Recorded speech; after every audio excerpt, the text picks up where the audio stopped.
Tabuk City Newsbreak.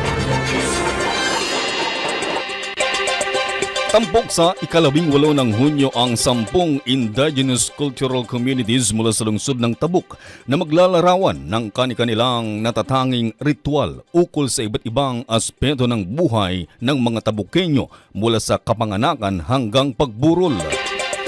Sa pamamagitan ng cultural ritual production na Taguan de Tago, isa sa larawan ng Ilocano group ang Harana, Muslim tribe naman ang Panagakap, Minanga at Malbong tribe ang Palanos, Gilayon tribe ang Gabok, Bago tribe ang Duwaya o Kasar sa local vernacular, Tubog tribe ang Tuod di Buyoy o Dumog sa local vernacular, Mountain Province group ang Obaya o Panag-uma sa local vernacular, Dalak tribe ang Inum di Bodong, Gaddang tribe ang Dawak at Nanong tribe ang Pusipus.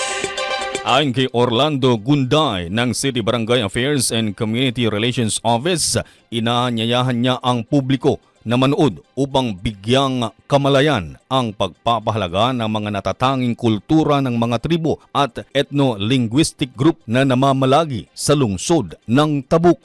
Dagiti apo, dagiti ni ritual nga i-perform dagiti different tribes iti City of Tabuk. Noong nga June 18, ito ni People's Gym at 1:30. Kahit maawis kayo amin nga pa na witnessen, buyain dagiti na dumaduma nga presentation nga nagapo iti na dumaduma nga tribe. Dahito ni pabuya daket na-arrange according to the will of life nga kunati from womb to tomb. So nga na-arrange dahito from Harana, dito panagaram ingana lumaklakay bumakbakit inga so nga aglas iti Pusipus, dayay iti maselebran iti sakpe nga matay iti tao.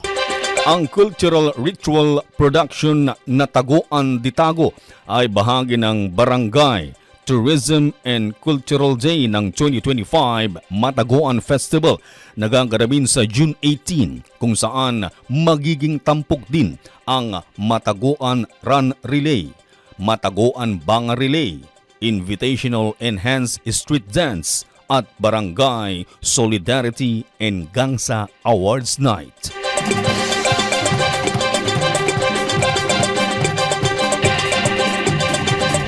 At yan ang balita para sa oras na ito. Ako po, si Reddy Redotal.